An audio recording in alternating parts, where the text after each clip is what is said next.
Hello students, again welcome to my YouTube channel. आज हम अपनी क्लास में करते हैं टॉपिक सर्कल। सर्कल क्या है? सर्कल एक हमारे पास कर्व्ड क्लोज फिगर है। सर्कल हमारे पास क्या है बेटा? एक कर्व है और वो एक क्लोज फिगर है जिसमें हमारे पास क्या है? स्ट्रेट लाइन नहीं होती। सर्कल की अगर आप बाउंड्री की बात करते हो ये बिल्कुल गोल में होती है, बिल्कुल कर्व में होती है। तो इसमें हम डायरेक्ट लाइन सेगमेंट्स का यूज करके इसको हम सर्कल को ड्रॉ नहीं कर सकते। सर्कल क्या है? कर्व है। इसके बिल्कुल सेंटर में, इसके बिल्कुल बीचों बीच एक पॉइंट होता है जिसको हम बोलते हैं पॉइंट, इसको नाम दिया हमने ओ, तो इसको हम क्या बोलते हैं? सेंटर। O is centre. क्या है बेटा ये? सेंटर। ओ क्या है? हमारा सेंटर है। अब अगर इस सेंटर से कोई लाइन आती है और सर्कल के कहीं पे भी जाके मीट कर देती है, सेंटर से निकलती है और कहीं पे भी सर्कल की बाउंड्री पे आके वो क्या कर देती है? मीट कर देती है, तो बेटा वो हमारी बन जाती है रेडियस।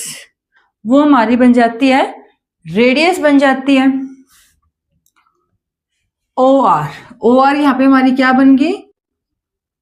रेडियस। ओ आर हमारी यहाँ पे क्या बन गई? रेडियस। अगर कोई लाइन आती है, सर्कल की एक बाउंड्री से शुरू होती है और सेंटर को पास करते हुए दूसरी बाउंड्री पे जाके खत्म हो जाती है। एक बाउंड्री से शुरू होती है, मान लो इसने शुरू किया एम से और बाउंड्री को क्रॉस करते हुए इसने एन पे क्या कर दिया? अपने आप को खत्म कर दिया। तो बेटा ये हमारी क्या हो जाती है? डायमीटर। तो हम लिखेंगे एम एन। क्या है हमारे पास? डायमीटर। क्या है हमारे पास? डायमीटर। बेटा डायमीटर हमारी रेडियस का क्या है? डबल। देखो अगर आप वन थिंग मोर, अगर आप सर्कल के सेंटर से किसी भी बाउंड्री को कहीं पे भी टच करते हो तो वो हमेशा रेडियस रहेगी। और सर्कल में हम बहुत सारी क्या कर सकते हैं? अनकाउंटेबल इसमें हम रेडियस ड्रॉ कर सकते हैं और उन रेडियस की सभी की मेजरमेंट सेम रहेगी। तो बेटा आप पे ओ एम को भी रेडियस बोल सकते हो, ओ एन को। ओ एम हमारी ये है, यहां से यहां तक, इसको भी आप क्या बोल सकते हो? रेडियस बोल सकते हो। ओ एन इसको भी आप क्या बोल सकते हो? रेडियस बोल सकते हो। ठीक है। सेकंड थिंग, अगर कोई लाइन आती है, सर्कल की एक बाउंड्री से शुरू होकर दूसरी बाउंड्री पे जाती है, लेकिन वो सेंटर को पास नहीं करती, तो इसको हम बोल देंगे, इसको नाम हमने पी क्यू। तो पी क्यू हमारे लिए हो जाएगी कोड। क्या हो जाएगी? कोड। पी क्यू हमारे लिए क्या हो जाएगी? कोड। हम एम एन को भी क्या बोल सकते हैं? कोड बोल सकते हैं, क्योंकि ये भी एक पॉइंट से निकल रही है दूसरे पॉइंट तक जा रही है। सर्कल की बाउंड्री के एक पॉइंट से निकली हुई है दूसरी बाउंड्री तक गई हुई है। और हमारा जो डायमीटर होता है बेटा, ये लॉन्गेस्ट कोड होती है। लॉन्गेस्ट कोड होती है किसी भी सर्कल की। अगर हम लॉन्गेस्ट कोड की बात करते हैं तो हमारे क्या होती है? डायमीटर होती है। और ये वाली हमारी क्या होती है? सिंपल कोड होती है। ठीक है। अगर इस कोड के इधर वाले एरिया की हम बात करते हैं, कोड के और जो ये हमारा कर्व रह गया, ये वाला कर्व, इसके बीच वाले एरिया की अगर हम बात करते हैं तो ये हमारे पास हो जाता है सेक्टर। ये हमारे पास हो जाता है क्या?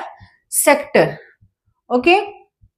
अगेन हम बात करते हैं, सर्कल की एक रेडियस ये है और एक रेडियस हमने ऐसे लगा दी, ये, और जो ये हमारा एरिया बनता है इसको बोलते हैं सेगमेंट। इसको हम क्या बोलते हैं? सेगमेंट।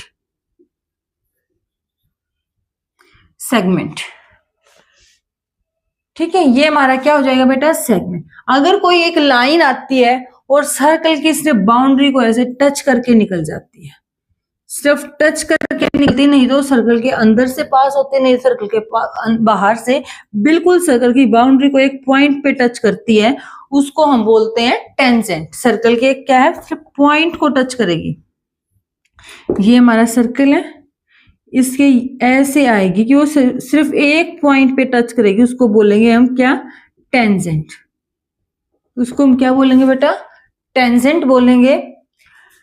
सर्कल की जो ये पूरी बाउंड्री होती है, पूरे जो कर्व हमारे पास कंप्लीट कर्व होता है, इसको हम बोलते हैं सरकमफ्रेंस। पूरे कर्व को हम क्या बोलते हैं? सर्कमफ्रेंस। सर्कमफ्रेंस जो हमारे पूरा कर्व होता है इसको हम बोलते हैं सर्कमफ्रेंस। अगर किन्हीं दो पॉइंट के बीच में जो एक कर्व होता है, पॉइंट P और M के बीच में जो कर्व है इसको हम बोलेंगे आर्क। इसको हम क्या बोलेंगे? आर्क बोलेंगे। PM हमारे पास या क्या आ गई बेटा? आर्क आ गई। अब हम बात करते हैं सर्कमफ्रेंस की। सर्कमफ्रेंस को हम कैसे कैलकुलेट कर सकते हैं? तो बेटा किसी भी सर्कल की अगर हमें सर्कमफ्रेंस निकालनी होती है तो हमारे पास फॉर्मूला होता है 2 पाई आर। 2 पाई आर सर्कमफ्रेंस क्या होती है? जो इसकी जो बाउंड्री होती है इसको हम सर्कमफ्रेंस बोलते हैं। और हमें इसको कैसे निकालते हैं? 2 पाई आर। हमारे पास पाई की वैल्यू क्या होती है? फिक्स होती है। पाई की वैल्यू हमारे पास क्या होती है? 22/7। और आर जो हमारी रेस होती है उसकी जो लेंथ दी जाती है वो हम आर को लेके चलते हैं। फिर नेक्स्ट बात आती है area of a circle. Area of circle में क्या आता है? जितना भी एरिया हमारे सर्कल ने कर्व किया, जितना भी एरिया हमारे सर्कल ने क्या किया है? घेरा है, जितना भी ऑक्यूपाई किया है, जितना भी स्पेस इसने लिया है वो एरिया कितना है? तो एरिया ऑफ सर्कल हमारे पास होता है, एरिया ऑफ सर्कल हमारे पास होता है पाई आर स्क्वायर। पाई की वैल्यू आपको अभी मैंने बताई 22/7 और आर जो हम आर लेंगे, जो हमारे पास आर की वैल्यू होगी उसका स्क्वायर। ठीक है, ये हमारा क्या था? Area of a circle. If any topic are left in this video, so comment me. If any query, so also comment me. Like, share, subscribe my channel. Thank you.